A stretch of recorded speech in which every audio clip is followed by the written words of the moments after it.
In this lecture, we will talk about experimental design studies.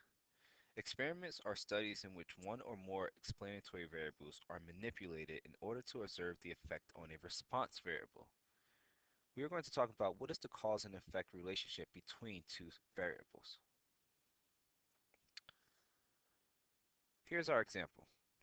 Suppose we are interested in determining the effect of room temperature on performance on a statistics exam. So we decide to perform an experiment. What variable will we measure here? The variable we are going to measure is the score on an exam.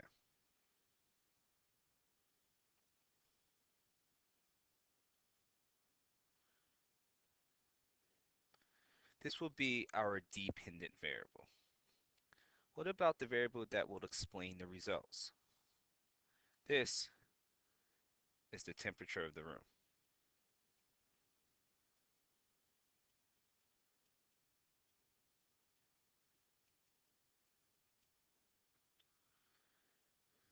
It is important to understand the purpose of an experiment before you can actually design the experiment. The purpose for this experiment is to assess the effect of room temperature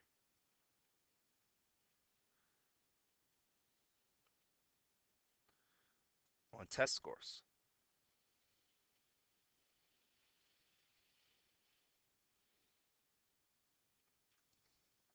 And here we have our two variables. First, the response variable. A variable that is not controlled by the experimenter and that is measured as part of the experiment is the response variable. This is often called the dependent variable. This variable depends on what the experimenter manipulates.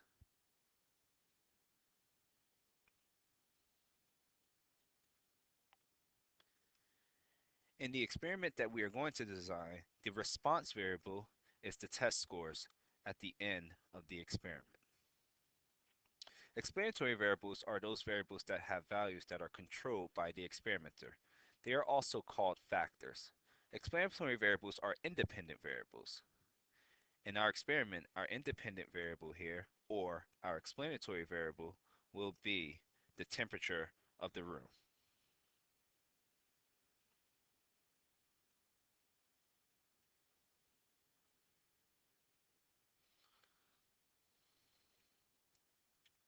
We, the experimenters, decide to use two temperature settings, 65 degrees and 75 degrees. So we need to think about what this exactly means. To understand what this means, we need to think about treatments of an experiment. How many treatments would our experiment here have? The answer to that question is two. Treatments or experimental conditions are any particular combination of the explanatory variables. Treatments are the things that the experimenter are going to manipulate in their experiment. It is the variable that will be manipulated by the experimenter.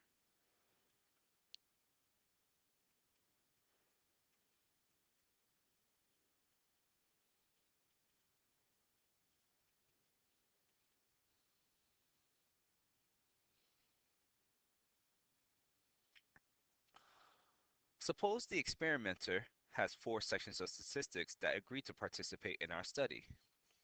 So we need to ask on who or what will we impose the treatments? The answer to this is the students in the statistics class.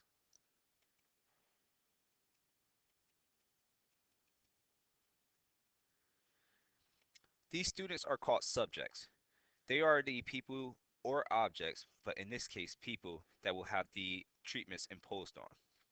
How will we determine which sections would be in rooms with the temperature set at 65 degrees and sections in which rooms are set at 75 degrees? This is going to be a very important component of experimental design.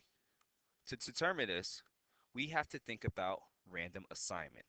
Random assignment of subjects to treatments or treatments to trials ensures that the experiment does not systematically favor one treatment over the other. It is not up to the experimenter to decide which group goes into which room or which group has which treatment affected on them. You have to have random assignment. Random assignment doesn't have to be so technical. In our study, we are going to randomly assign the four sections of statistics to two treatment groups by first numbering them from 1 to 4. We place the numbers 1 to 4 on identical slips of paper and put them in a hat and mix them well. Then we take one paper out, and whichever class that is will go into treatment 1, which is 65 degrees. And then we take the next paper out and put them into treatment 2, which would be 75 degrees, and so on. Again, random assignment isn't technical, but it is very important. There are a variety of ways in which we could have randomly assigned our subjects. Putting the numbers in a hat,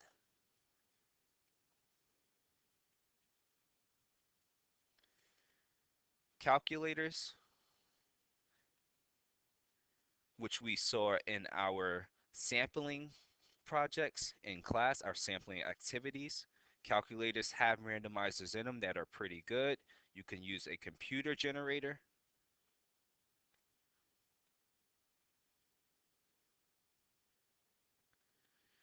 You can use just about anything. Even a deck of cards would be good.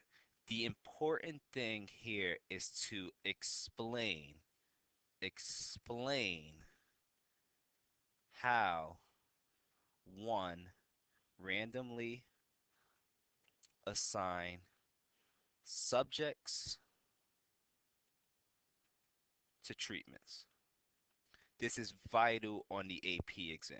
You just don't say that you're going to do it randomly. You need to tell us how. You need to tell us a story. You need to explain how one randomly assigns subjects to treatments. Again, there are a variety of ways to do it. The important thing is that you do not leave out any details.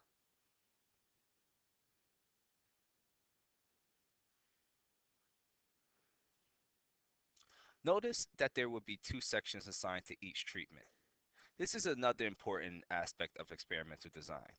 It is not enough to just test one person or just one class. You want to have multiple representation in your sampling design. Experimental design, excuse me. This is called replication. Replication ensures that we have multiple observations for each treatment. Replication involves having simply more than one subject assigned to a treatment. By having more than one subject assigned to a treatment, we are able to say that our treatments have more cause and effect. Sometimes you will need to just repeat experiments with the same people, and that's okay. That also includes replication. As long as you have multiple observations of the treatments, it doesn't matter if it's the same people or if it is different people. While you would prefer for it to be different people, that's not always the case. The important thing is to have multiple observations for each treatment. Remember, the explanatory variable is the room temperature setting, 65 degrees and 75 degrees. The response variable is the grade on the statistics exam. But are there other variables that could have an effect on response? There could be other variables that do have an effect on the response. Some of these variables can include the time of day in which a student is going to take the test, the type of teacher they have or who the teacher is in general, the study guide that they were able to use beforehand, the clothes that they wear that day, how healthy someone is. It might be a sick day for a student, the hours of sleep they receive, the ability of the student, how strong they are in this subject may have an impact on the response here, as well as hunger. If they ate something before they had to actually take the test. Now, when designing an experiment, you do have to think about potential variables that can have an effect on the response. These variables are called extraneous variables. An extraneous variable is a variable that is not one of the explanatory variables, but it is thought to affect the response. It's the variables that the experimenter thinks might have a potential impact on their results for the experiment. Now, there are a variety of ways in which we can think about extraneous variables and how we can factor them into our experiment. One of them is direct control. Direct control is holding the extraneous variables constant so that their effects are not confounded, meaning everyone in the experiment has to deal with the same conditions. Some of our extraneous variables here can be controlled for, can be directly controlled. Everyone will have to take a test on the same day. There might be a chance in which it can be the same teacher who taught them as well as the same study guide used. I don't think we can really control what people wear. That would be a little ridiculous, as well as how healthy one is. You would hope that they are able to perform on that day, but that's not something that can directly be controlled by the experimenter. Hours of sleep is an interesting one. Some people would argue that you can control for that by simply saying they have to go to bed at a certain time, but that doesn't mean that we are actually controlling their sleep patterns or sleep behaviors. So I'm going to leave that uncircled as well. Student ability is another extraneous variable that we would have a difficult time controlling. Um, and we can make sure that everyone gets a good bite to eat before they take this test.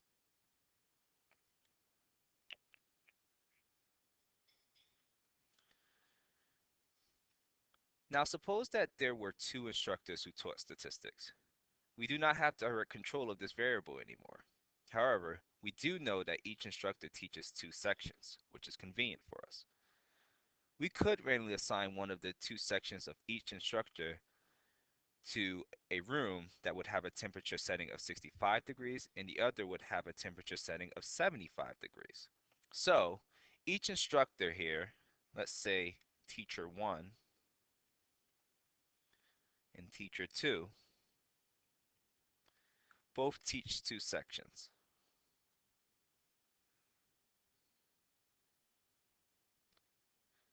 What we can do then is say that teacher 1 will have one class take the test with 65 degrees, one class take the test with 75 degrees, and the same for teacher 2. We are now able to take out this extraneous variable of teachers because each teacher has these treatments assigned to their respective classes. This is a special method in experimental design that is important when you have potential extraneous variables that could have a major impact. Teachers can have an impact on a student's ability to do well on a test. It's just a different style, or they might have learned something different in the course. So, to control for this, we assign both treatments to both teachers' classes. This method is called blocking. Blocking is a process by which an extraneous variable's effects are filtered out. You create groups called blocks and assign all treatments to each block. Again, we assign each treatment to each block, which are the classrooms of each teacher. So now we can measure the results, and it would be fairly easy to see if the teacher might have had an impact on the test scores as well as the temperature.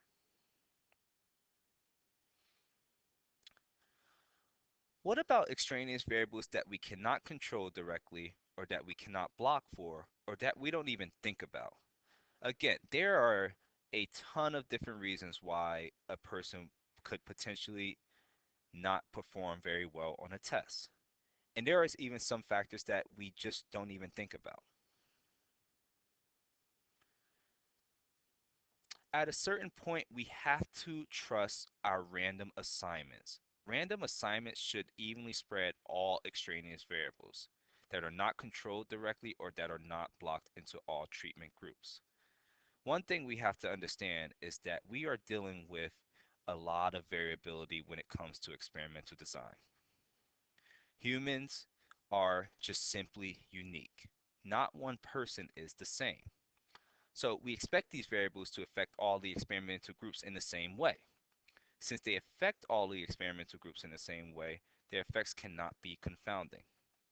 Random assignment accounts for lurking variables, these extraneous variables that are not incorporated into the design of the experiment and are not blocked or directly controlled. Lurking variables are variables, again, that we just don't even think about, that are extraneous variables. It doesn't mean that they will change the outcome of the experiment. It just simply means that we have to take into account that variability has a major impact on any experimental design. If you design an experiment very well, then you can definitely say that the explanatory variable had an impact on the response variable. And this is why random assignment is so important to explain when designing an experiment. So, what can we generalize about this experiment if the students in the room with a temperature of 65 degrees scored higher than the room with 75 degrees? Well, we can conclude that colder temperatures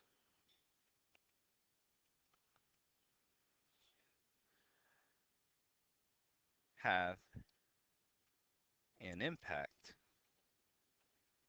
on test scores. We could also simply just say that temperatures itself have an impact on test scores, since the room with the colder temperature did better than the room with a higher temperature.